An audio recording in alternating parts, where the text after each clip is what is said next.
যারা নতুন জ্যোতিষশাস্ত্র শিখছেন তাদের উদ্দেশ্যে বলি, অ্যাস্ট্রোলজি শেখার সঙ্গে সঙ্গে যে অ্যাস্ট্রোলজির প্রেডিকশান হয়, অর্থাৎ যখন বিচারে যাবেন তখন এইখানে এক নজরে একটু মাথায় রাখতে হবে কি কোন রাশির বিচার করছেন, কোন নক্ষত্রে আছে, কোন গণ, যোনি, বর্ণ, নারী, জন্মদশা, এসবগুলো। এর আগের ভিডিওটাতে, জাস্ট আগের ভিডিওটাতে আমি মৃগশিরা নক্ষত্র পড়িয়েছি। এই মৃগশিরা নক্ষত্রের শেষ হয়েছে একটা বৃষতে 6:40 ডিগ্রি আর এই 40 মিনিট, আর বলেছিলাম 6:40 মিনিট আর একটা স্ল্যাব আছে, সেই স্ল্যাবটা মিথুনে গিয়ে পড়ছে। তাহলে মিথুন রাশি 0 থেকে আরম্ভ হচ্ছে আর 6:40 পর্যন্ত যেটা, সেটাও মৃগশিরা নক্ষত্রে পড়ছে। এখানে আমি দেখিয়ে দিয়েছিলাম যে 13:20 একটা নক্ষত্রের মান কী করে হয়, 4টে চরণে হয়। তার মধ্যে এই দুটো বেরিয়ে গেছে, এই দুটো বৃষ রাশিতে বেরিয়ে গেছে। এবার এখানে মিথুন রাশিতে এই দুটো পড়ে আছে, অর্থাৎ এই দুটো মিলিয়ে হচ্ছে 3 আর 3 6 ডিগ্রি আর 2 2 4 40 মিনিট, 6 ডিগ্রি 40 মিনিট এটা পড়ে আছে, 6 ডিগ্রি 40 মিনিট এটা পড়ে রইল। এবার এখানে কি হলো, এখানে মিথুন রাশি এই বৃষ রাশিতে যেটা পড়েছিল, বৃষ রাশির অধিপতি কিন্তু শুক্র। তাহলে আগেও বলেছি বৃষ রাশিতে যখন মৃগশিরা নক্ষত্র ছিল, মৃগশিরা কিন্তু নক্ষত্রের অধিপতি হচ্ছে মঙ্গল। তাহলে মঙ্গলের সঙ্গে এখানে শুক্রের কম্বিনেশন, পাঞ্চিংয়ে বিচার হবে। আর এইখানে মিথুন রাশিতে যে 50% পড়েছে, যাদের চন্দ্রের স্পুট মিথুন রাশিতে পড়েছে, সেই স্পুট অনুযায়ী এখানে কিন্তু মিথুন রাশির অধিপতি বুধ, অর্থাৎ এই মৃগশিরা নক্ষত্রের অর্থাৎ মঙ্গলের সঙ্গে বুধের পাঞ্চিংয়ে বিচার বলতে হবে।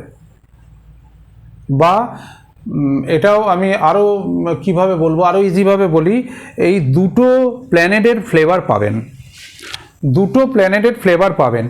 এখানে পাবেন শুক্রের সঙ্গে মঙ্গলের ফ্লেভার, এখানে পাবেন বুধের সঙ্গে মঙ্গলের ফ্লেভার। অনেক তফাৎ, কিন্তু বিচারে কিন্তু অনেক কিছু এখানে গল্প লুকিয়ে আছে। এটা যখন প্রেডিকশানে যাব বা বিচারে যাব তখন দেখবেন এগুলো আস্তে আস্তে করে ক্লিয়ার হয়ে যাবে, এবং কেন, কিসের জন্য দরকার সেটা দেখতে পাবেন। এখানে মিথুন, মৃগশিরা, দেবগণ, শূদ্রবর্ণ, আগেরটা ছিল বৈশ্যবর্ণ, এখানে শূদ্রবর্ণ, এটাই চেঞ্জ হয়েছে এখানে।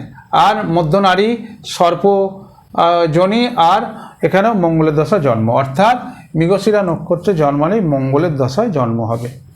3 নম্বর, এখানে দেখতেই পাচ্ছেন 3 নম্বর বইয়ের 63 নম্বর পাতায়, আর বই তো বলে যাচ্ছি বারবার, এডিএন পদ্ধতিতে ভাগ্য বিচার প্রথম খণ্ড, এই লেখকের 3 নম্বর বই দেবসূর্য পাবলিকেশন থেকে প্রকাশিত হয়। এখানে এই যে দেখুন, এখানে একটা স্ল্যাব যে হয়ে গেল, এর আগে কিন্তু এইখানে একটা স্ল্যাব পড়িয়েছিলাম, দুটো ভাগে ভাগ হয়েছিল। বইতে কিন্তু এরকম ছক করে দেওয়া নেই, আগেরবারেও বললাম এবারেও বলছি, ছক করে দেওয়া নেই। একটা লাইনে রো করে একটা রোয়ে লেখা আছে, এগুলো সব একটা রোয়ে লেখা আছে, একটা এইটুকু জায়গার মধ্যে করা আছে। কিন্তু এখানে ছক ধরে যখন এই ভিডিওটা দেখবেন তার সঙ্গে বইটা খুলবেন, কনসেপ্টটা পুরো ক্লিয়ার হয়ে যাবে। যেমন দেখুন, আমি বলছি একটু জেনে রাখুন।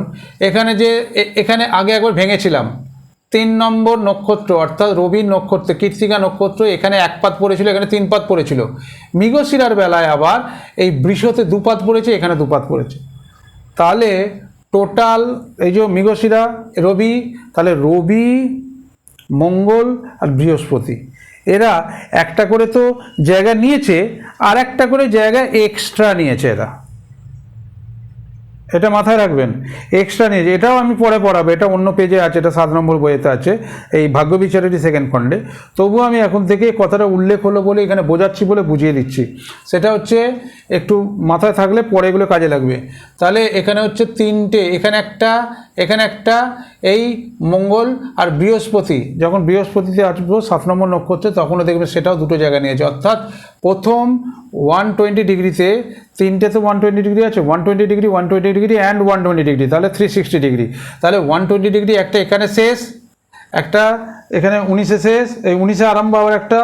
তাহলে এই যে স্ল্যাবগুলো হচ্ছে এদের মধ্যে ওরা এক্সট্রা করে আরও 3 জনে 3 বার করে, 3 তিরিকে 9 বার, মানে 27 + 9, তাহলে 36টা ছক এরম করে দেখাতে হবে, তবে এটা আপনারা বুঝতে পারবেন। ওকে, নমস্কার। সপরিবারে ভালো থাকবেন।